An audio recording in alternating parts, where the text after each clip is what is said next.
Volodymyr Zelensky anuncia que quer fazer um acordo com Putin, uma reunião com Putin, e a ONU já promete fazer uma reunião terça-feira com o líder russo e também com Zelensky em busca da paz.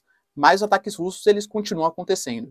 Castilho, presidente do Peru, vai convocar um referendo para saber se a população quer fazer uma nova constituição contra os desmandos neoliberais de Alberto Fujimori da década de 90, e a União Europeia aprova uma legislação, uma regulação das mídias sociais contra a disseminação de conteúdos sensíveis, inclusive fake news, para controlar a internet.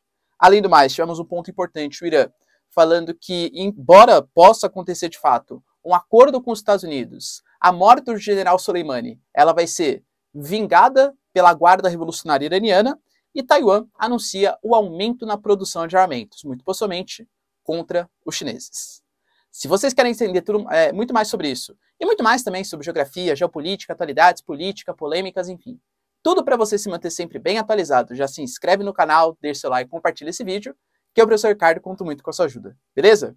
Link para o curso completo de Geografia, Geopolítica e Atualidades para você pré-vestibulando, concurseiro ou mesmo interessado, na descrição, tá? Baratinho, galera, vocês não vão se arrepender. Tamo junto? Então bora lá pro vídeo, ó. Bom, primeiramente, o Zelensky, presidente ucraniano, em mais uma declaração pública, hoje em Kiev, ele fez um anúncio que não é que ele quer fazer um encontro com o Putin. Aliás, acho que ele não gosta muito do Putin nesse momento, claro. Mas que ele deseja fazer uma reunião para tentar acabar com o conflito através da diplomacia. Falou que o culpado é a Rússia de toda maneira, mas que deseja fazer um encontro. Ele falou que a única chance dele não querer fazer um encontro nesse momento é se os russos eles continuarem atacando Mariupol, inclusive civis. Hoje a Rússia anunciou que acabou, de fato, dominou Mariupol, mas os ucranianos não aceitam isso, tá? Então, se continuarem atacando civis, militares, segundo a interpretação ucraniana, claro, do fato, não vai rolar esse acordo. E também se a Rússia prometer, segundo o Zelensky, fazer referendos. Segundo o Zelensky, a Rússia está pleiteando referendos no sul do território ucraniano, mais ou menos como foi nos moldes, por exemplo, da Crimeia. Se de fato esses referendos acontecerem, também não existe a chance de paz. Lembrando que o Zelensky também já tinha falado que não havia chance de paz com os acontecimentos, por exemplo, na região de Bucha, próxima ali de Kiev, e também por conta da estação de metrô, das explosões na estação de metrô. Mas enfim, né? O discurso mudou. Obviamente é interessante para a Ucrânia tentar um pouquinho de paz nesse momento. Os ataques russos, eles continuam acontecendo, e hoje a região de Odessa, que é um centro importante para recebimento de armamento estrangeiro da União Europeia e Estados Unidos, e distribuição para Kiev, ele foi atacado pelos russos, o que dificulta muito a logística de entrega de armas para a Ucrânia. A gente sabe que a Rússia, pelo menos é o que o Putin fala, está querendo atacar pontos militares ucranianos para dificultar a resistência frente à invasão russa, que nesse momento, segundo a declaração oficial, inclusive do Sergei Lavrov, tá, do grande ministro das Relações Exteriores da Rússia, o foco agora está no leste e no sul ucranianos.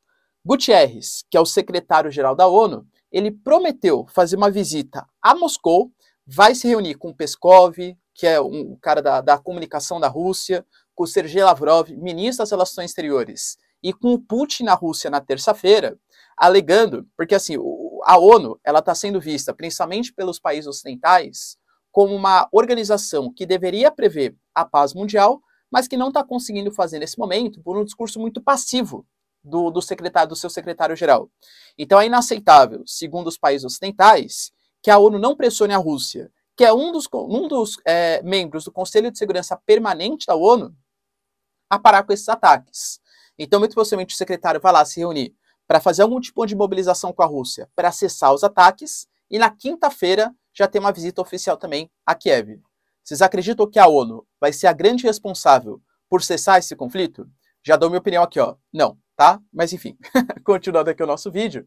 A União Europeia também, ela acabou de aprovar uma legislação, lembrando que a União Europeia, ela funciona quase como se fosse um país. Inclusive, esse é um dos motivos pelo qual a Marine Le Pen critica a União Europeia, o Reino Unido quis fazer o Brexit, a saída do país, porque existe um poder judiciário europeu, um parlamento europeu, uma comissão europeia, que existe a Ursula von der Leyen, que é a secretária, como se fosse a presidente, digamos assim, da União Europeia. Então é como se fosse um mega país de fato. E foi aprovada uma legislação, ou seja, vale para todos os países do bloco, que regula as mídias sociais. regula os mecanismos de buscas, ou seja, Google, né, resumidamente, mas existem outros também, e as mídias sociais. Segundo a própria legislação, o que está acontecendo ali? O que define é o lema, né? O que é ilegal na realidade deveria ser também ilegal na internet. Inclusive, até um órgão regulador chamado de DSA, ele foi criado para fazer essa espécie de regulação. Essa regulação, ela vai servir muito para bloquear, por exemplo, para regular, controlar, né? Conteúdos voltados à publicidade infantil e também conteúdos sensíveis, relacionados, por exemplo, à raça, política, religião, sexo, enfim, tá? Coisas polêmicas, digamos assim, na internet. Inclusive, um dos termos que foi levantado na discussão dessa proposta é para que não aconteça, por exemplo, o que aconteceu em Capitólio, na invasão que teve ao Capitólio, ano passado, né? Exatamente, quando teve a eleição do Biden. Segundo a própria União Europeia, houve uma disseminação de fake news, conteúdos falsos sendo divulgados, que incitaram um discurso de ódio contra o Biden, contra a política norte-americana, e isso incitou a invasão ao Capitólio.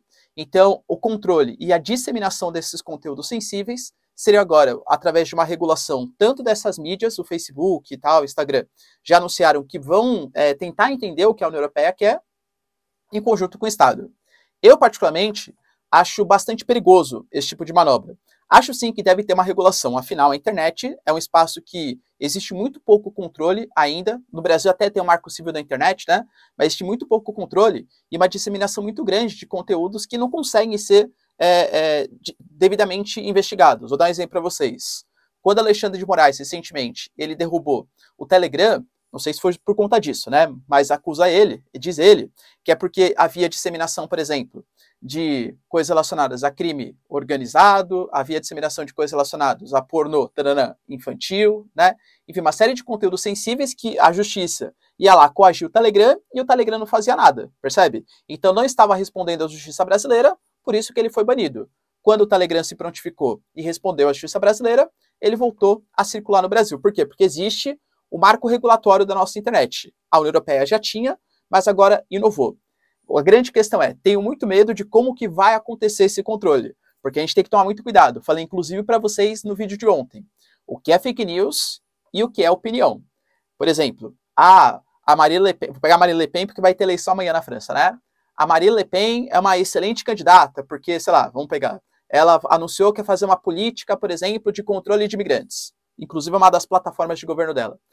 Isso é excelente, porque o imigrante, sei lá, eu acho que ele tem muito imigrante, olha os números absurdos e tal. Ou, não, Marine Le Pen está errada em fazer isso, porque isso vai contra a pluralidade de ideias, a França deve ser cosmopolita. Pô, a informação eu estou interpretando de maneiras diferentes. Agora, eu falar, por exemplo, que a Marine Le Pen ela tem uma política de matar imigrante, aí isso já seria uma fake news, percebe? Então tem que tomar muito cuidado como que vai acontecer essa regulação. Vai ser o controle da informação ou o controle da opinião? Eu confesso que eu não confio muito em Estado, tá, em conseguir fazer essas coisas. Mas enfim, né? A União Europeia foi para frente nesse quesito. Castilho, presidente que foi eleito derrotando a filha do Alberto Fujimori, ditador peruano da década de 90, é conhecido como cara de esquerda. Mas não uma esquerda assim mais... Porque a esquerda brasileira, ela tem muito essa questão de pauta identitária, né, tal.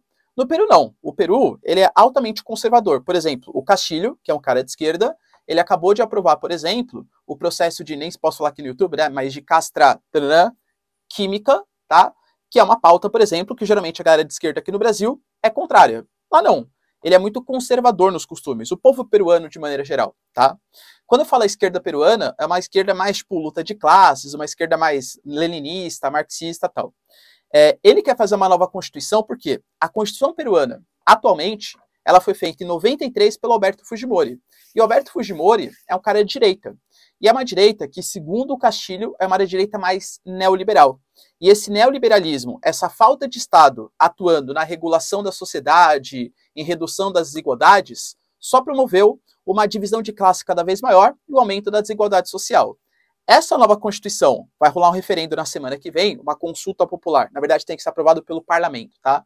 Essa consulta popular, para fazer uma nova Constituição, que muito possivelmente, o Castilho falou isso durante a sua campanha eleitoral, vai pleitear, por exemplo, a nacionalização dos recursos naturais e o aumento dos impostos, principalmente nas grandes fortunas, para fazer projetos de distribuição de renda. E aí, será que isso é uma boa ou será que isso é uma ruim para o Peru? Deixa aí nos comentários. Taiwan anunciou que vai produzir mais equipamentos militares, mais armas, inclusive várias delas com capacidade de atuação na China. Lembrando que hoje o Oceano do Índico-Pacífico ele está assim extremamente belicoso. A gente tem, por exemplo, a Aliança AUKUS sendo formado no ano passado e inclusive convidando o Japão para fazer parte, que ainda não aceitou, tá? Mas o Japão está convidado. Essa aliança claramente é para conter o avanço chinês na região do Índico-Pacífico. Ao mesmo tempo, a China, por exemplo, anunciou um acordo histórico com as Ilhas Salomão, território que está do ladinho da Austrália, e a Austrália hoje é uma grande inimiga geopolítica dos chineses. Inclusive, a Austrália pertence a AUKUS. Então, existe uma tensão muito grande no Oceano Índico-Pacífico. E é fato que a China, ela deseja a reanexação de Taiwan, que a China considera como uma ilha rebelde. Taiwan, que conta com o apoio dos Estados Unidos, embora os Estados Unidos não reconheça Taiwan como país oficial, Taiwan, segundo os Estados Unidos, é um território da China, segundo a ONU também, tá? Mas Taiwan mantém relações militares. E essas relações, elas estão sendo cada vez mais estreitas, cada vez mais próximas. Entendam, Taiwan hoje não se sente tão seguro militarmente com os Estados Unidos, a ponto de querer atacar a China, mas também não se sente tão isolado a ponto da China atacar Taiwan sem achar que vai ter alguma consequência por parte dos americanos. Taiwan, como sabe que muito possivelmente uma incursão chinesa está cada vez mais próxima, está se armando cada vez mais e talvez eles comecem o conflito. E aí, o que vocês pensam? Taiwan tem bala na agulha para afrontar os chineses? Serão, hein, pessoal? Ok? E para finalizar aqui o nosso vídeo, o Irã ele está cada vez mais próximo de um acordo com os Estados Unidos. O Irã tinha fechado um acordo lá em 2015 com os Estados Unidos, no qual o Irã abriu seu país para que a AIA, a Agência Nacional de Energia Atômica, vistoriasse as atividades nucleares para saber se o Irã estava produzindo uma bomba ou não, e em troca tinha a finalização das sanções econômicas. O Trump saiu desse acordo em 2018 e o Biden agora, até pela pressão do preço do petróleo, que está muito elevado por conta dos conflitos, por conta da Rússia, pra vocês terem uma noção, os Estados Unidos quer que até o Brasil aumente sua produção de petróleo para causar uma queda do preço do barril. Pô, o Irã, que é uma enorme produção e hoje não pode exportar para grande parte dos países pelas sanções econômicas aplicadas aos americanos, seria muito interessante economicamente, até com a Venezuela os Estados Unidos fez acordo, né?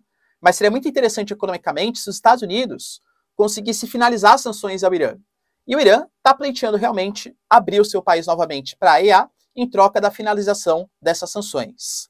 A Arábia Saudita e Israel estão desesperados, porque alegam que o fim das sanções americanas vai fortalecer economicamente o Irã, e isso vai fazer com que o Irã, apesar dessa suposta vistoria dessa agência internacional, consiga produzir o seu arsenal nuclear, ou seja, desenvolver armas para possivelmente atacar a Arábia Saudita ou atacar Israel. Mesmo que esse acordo aconteça de fato, o Irã ele promete, na verdade a Guarda Revolucionária iraniana promete, a gente vai vingar a morte do general Soleimani. Para quem não sabe, antes da pandemia, o mundo estava preocupado com uma outra questão, que era a possível Terceira Guerra Mundial. Por quê? Os Estados Unidos ele fez uma incursão militar no Iraque e matou o general Soleimani. O general Soleimani era, digamos assim, o militar número 1 do Irã, o militar mais importante, o topo da corrida militar, né, dos postos militares iranianos. E ele estava no Iraque. Os Estados Unidos, sem autorização do Iraque, foi lá e matou o general Soleimani, contra, obviamente, o Irã e contra o Iraque, alegando que o Soleimani era um terror, né? Não posso falar essa palavra aqui no YouTube. Isso nunca foi perdoado. O Irã ele prometeu atacar a Arábia Saudita, atacar Israel, atacar os Estados Unidos, mas enfim, a pandemia acabou até que murchando um pouco, né, abafando um pouco essa situação.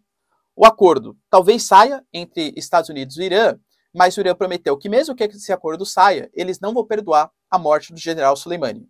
Agora, como que de fato vai rolar essa vingança por parte do Irã, eles não anunciaram. Será que seriam ataques locais contra aliados dos Estados Unidos, Israel e Arábia Saudita, ou talvez um ataque diretamente aos americanos? Eu particularmente duvido, até pela diferença de poderio militar. Beleza, pessoal? Deu para entender o que rolou de mais importante? Se vocês curtiram o vídeo, então, ó, já deixa seu like, se inscreve no canal. Tamo junto, beijos, abraços e tchau, tchau.